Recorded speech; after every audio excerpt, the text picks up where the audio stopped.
glad to see everybody's face this morning.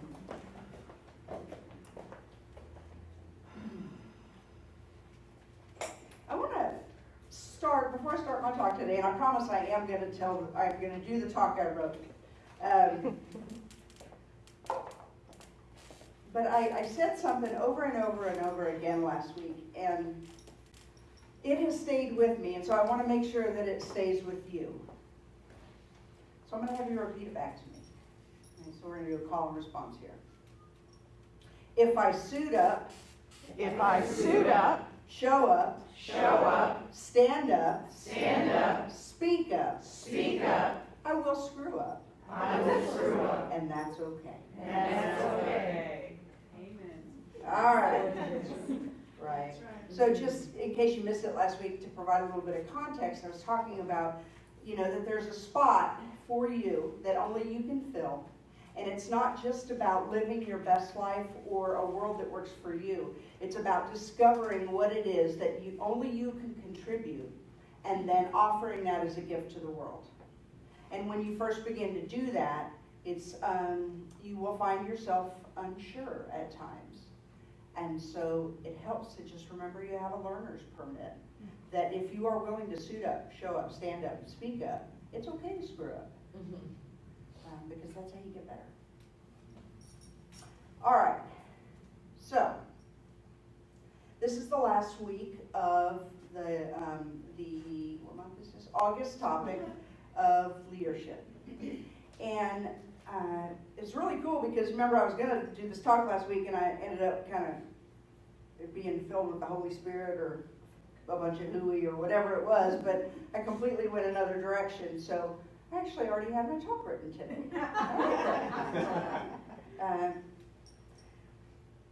I've been using 2 books this month, Dare to Lead by Brene Brown, and another book that I was exposed to in ministerial school a dozen years ago called The Tao of Leadership.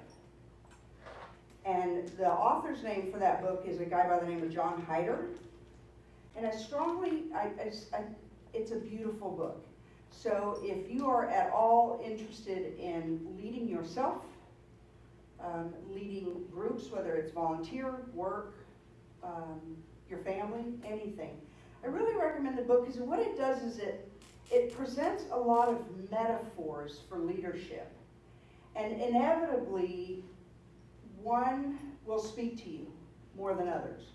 One of those metaphors will really grab you.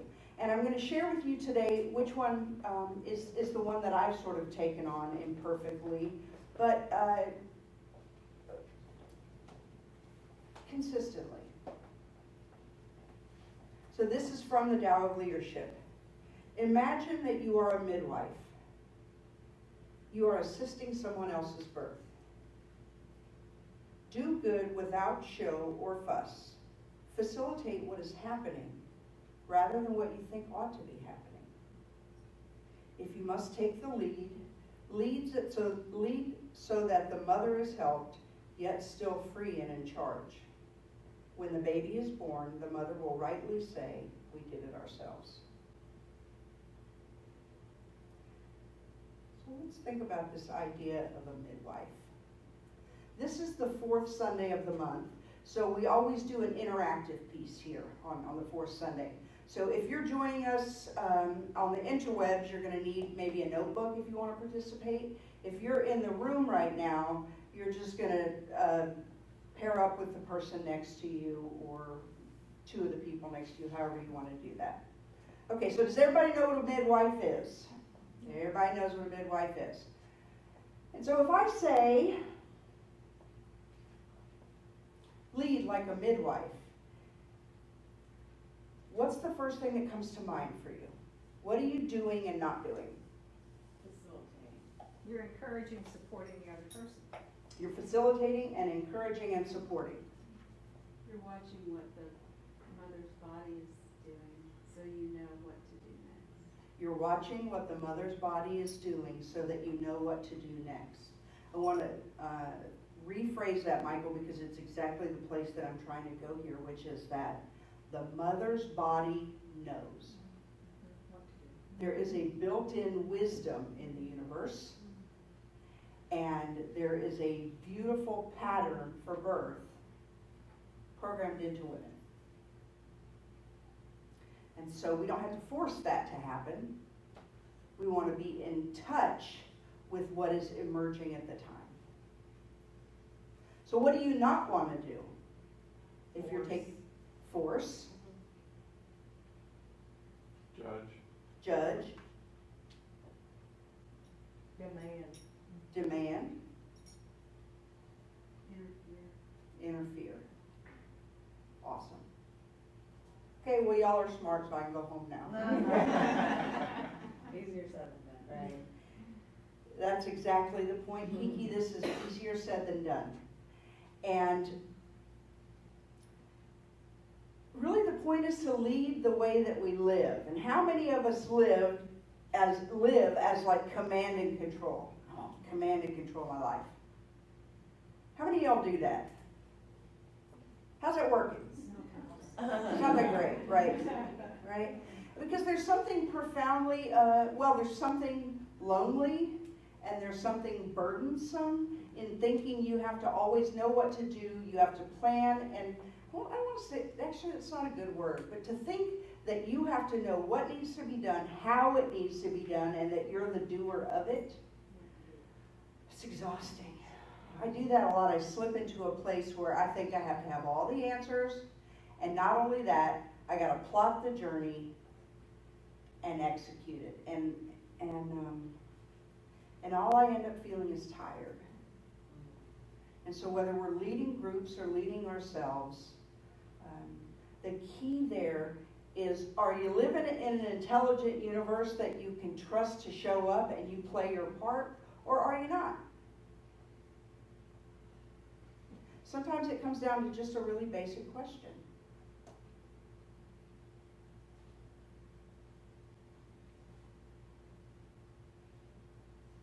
So in order to play the role of midwife, to take that on, and again, this may or may not use for you as a metaphor. It may not work for you as a metaphor. If it does not, I really encourage you. You can get the Tao of Leadership book. It's now available on Kindle for $7. It's a very worthwhile investment. So the first thing is we have to actually trust that the woman's body knows what it's supposed to do.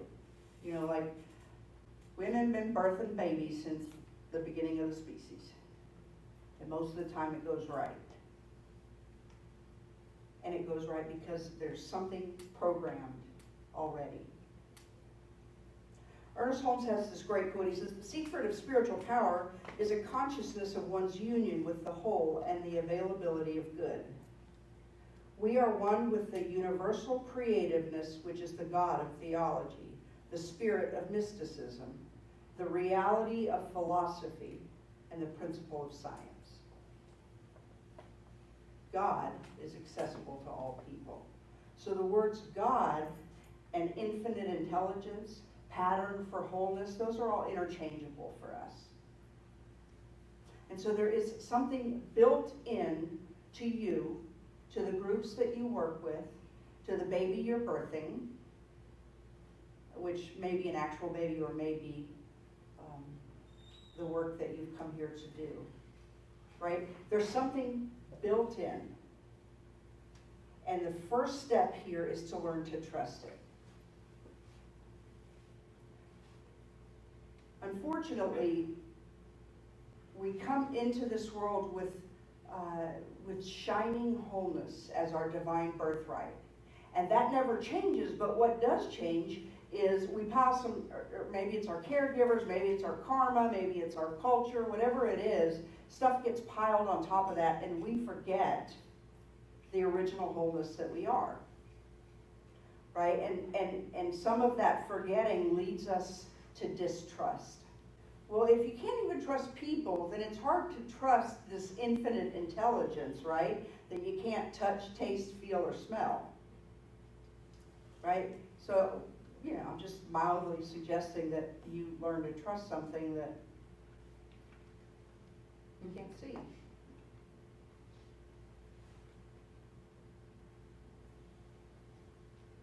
I want you to close your eyes for a minute.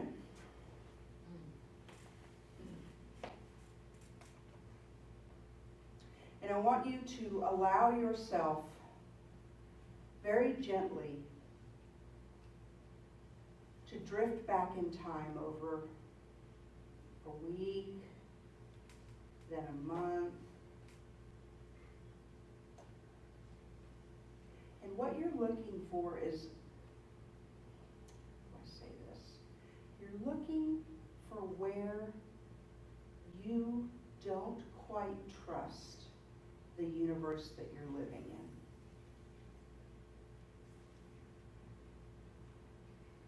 Just one example of how that distrust shows up for you. And when you have it, please open your eyes.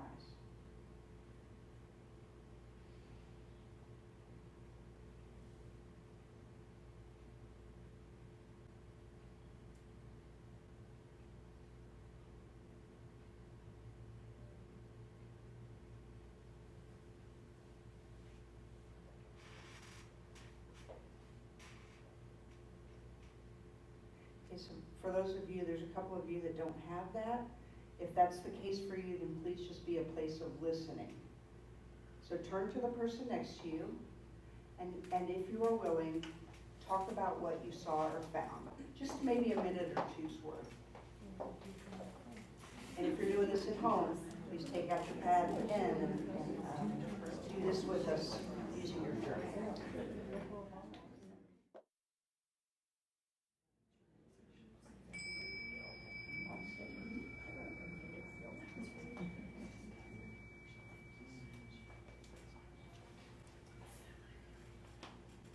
I want to invite a couple of people up. So think about what you came up with. If you feel like what you've tapped into is a universal theme, you know what I mean by that?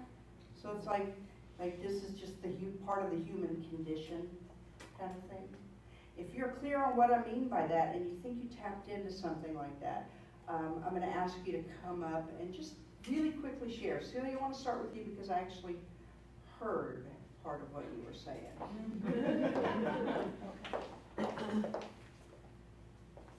Well, I was talking about many of our things we have in common about worrying is about money. And the fact that my job could go this way or it could go that way. And the realization in the last couple weeks, or the reminder, I guess, that I don't have any control over that. None.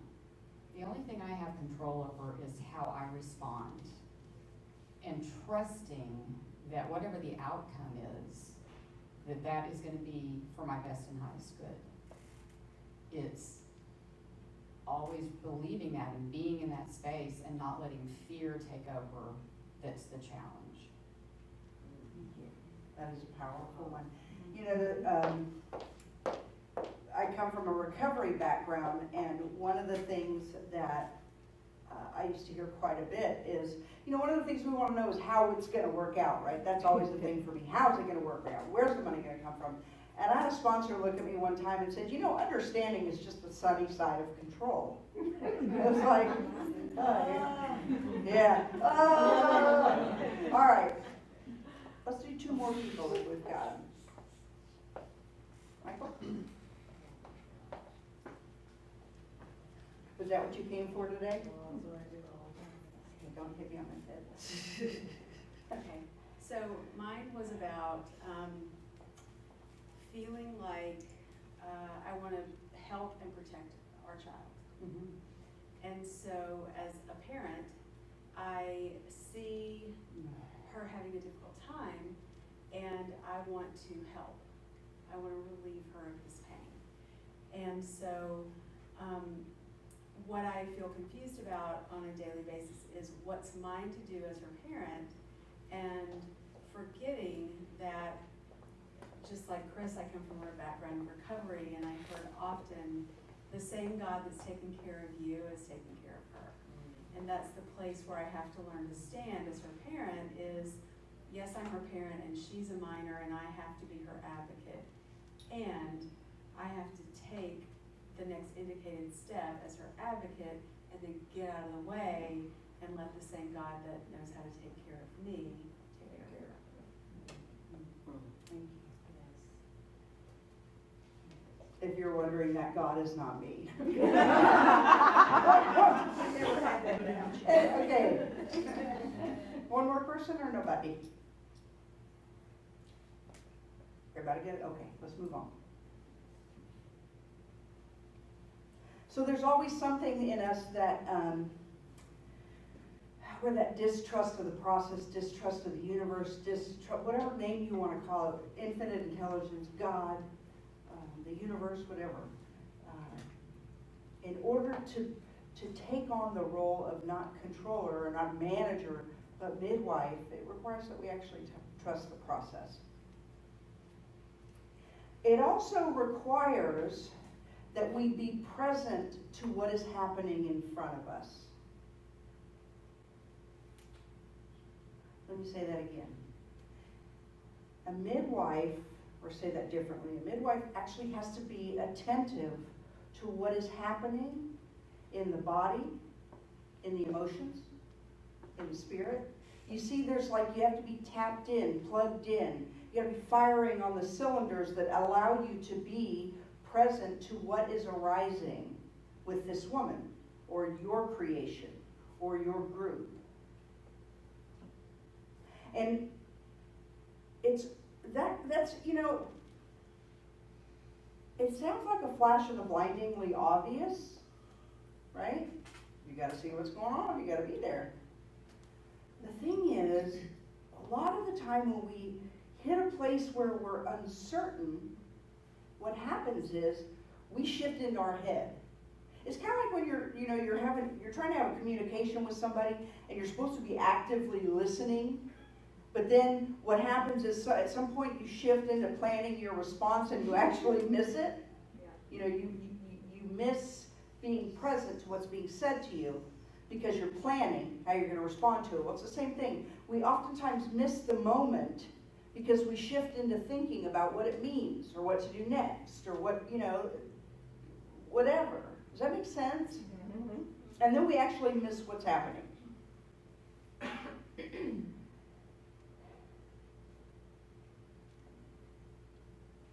The wise leader knows what is happening in a group by being aware of what is happening here and now. By staying present and aware of what is happening, the leader can do less and achieve more.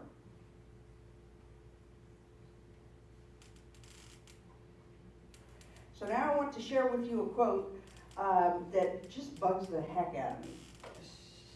It's very short, comes from A Course in Miracles, and my best friend's partner is very fond of this, and so now I hear it more than maybe I'd like to. But it's a very piercing truth. It's just, only infinite patience yields immediate results. Only infinite patience yields immediate results. How many of you intuitively get that? Well, y'all are rock stars, because I'm still grappling with it and it still makes me mad.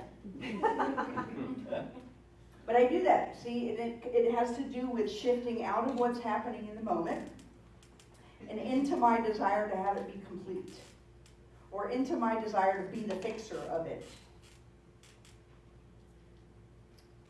Only infinite patience yields immediate results. See, it's that infinite patience that is our present moment awareness, being sensitive, and so both in a sensory way and an intuitive way, present to what's arising. And as we learn to be present to what's arising, this cool thing happens. Because, you know, you can think about, okay, well now I'm tapped in, I grok this, I get it, I know what's happening. Now what do I do? Okay, I'm present for it. But see, the same state of consciousness that allows you to be present to what's happening allows you to hear the guidance that is being provided to you. Does that make sense? The same state of open consciousness, present moment awareness, that allows you to get what's going on, allows you to hear the still small voice that guides you in the direction that you need to go.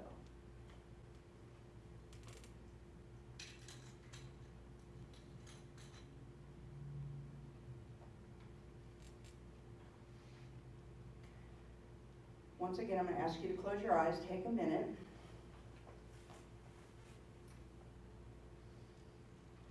And allow yourself to, allow your higher self or your wisdom self, your timeless self to bring to your awareness a time when you were guided and missed it or dissed it. Missed it or dissed it. Caught it in hindsight, maybe.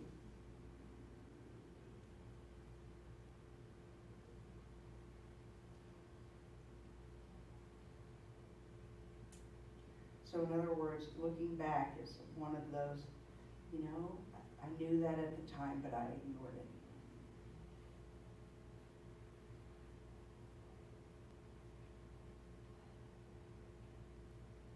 So once again, I'm going to ask you to open your eyes when you've got it.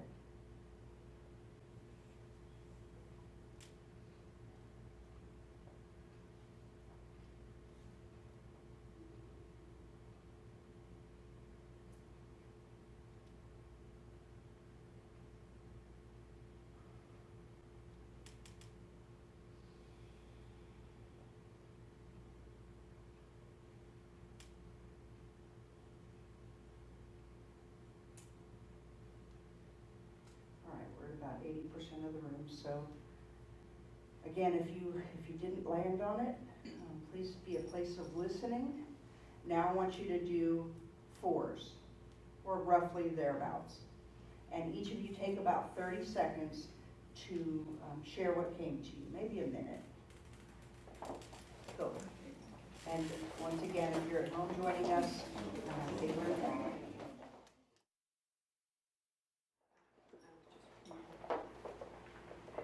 I don't have a whole lot more to say. I want to remind everybody what we said at the very beginning of the month about what a leader is. Because we don't want to have a leader be something that's inaccessible. So a leader, according to Brene Brown, is someone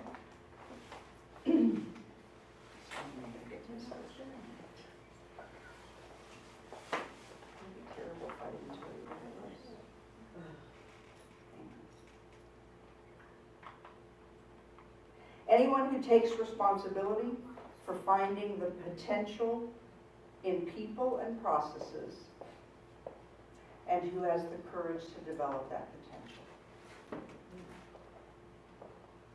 So if you are situated anywhere where you can recognize and call forth or hold a vision for more life, more joy, more love, you are in a position to lead. Let's keep it really, really simple. Because the world's really in need of leaders right now. Isn't it? Mm-hmm. Yeah. I want to thank everybody for coming today and for listening, and let's pray.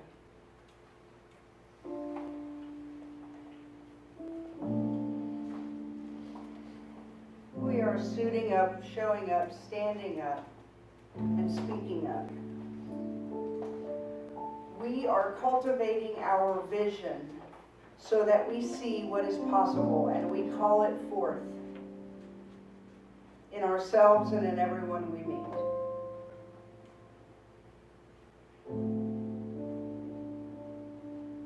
There is but one life. That life is the life of spirit, and it is the life of everyone in this room. It is the life of every person, every sentient form, in all places, at all times, even when we don't see it. One life, God's life, my life right now. And I know in this moment that the first job of spiritually motivated leadership is to see with the eyes of spirit and speak with the eyes of spirit.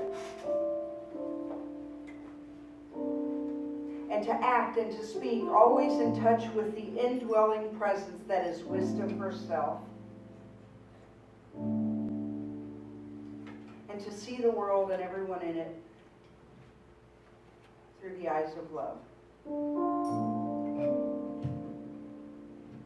Today that is enough.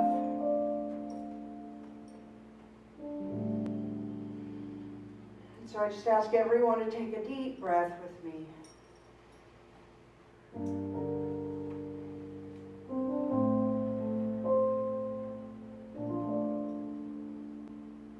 And to repeat this after me. I am the one I've been waiting for. I am the one I've been waiting for.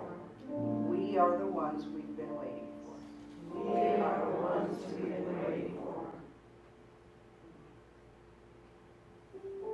So with gratitude and a joyful expectation to see the fruits of this surrender into our own goodness and greatness, I say thank you. Thank you, Father, Mother, God. Thank you, life.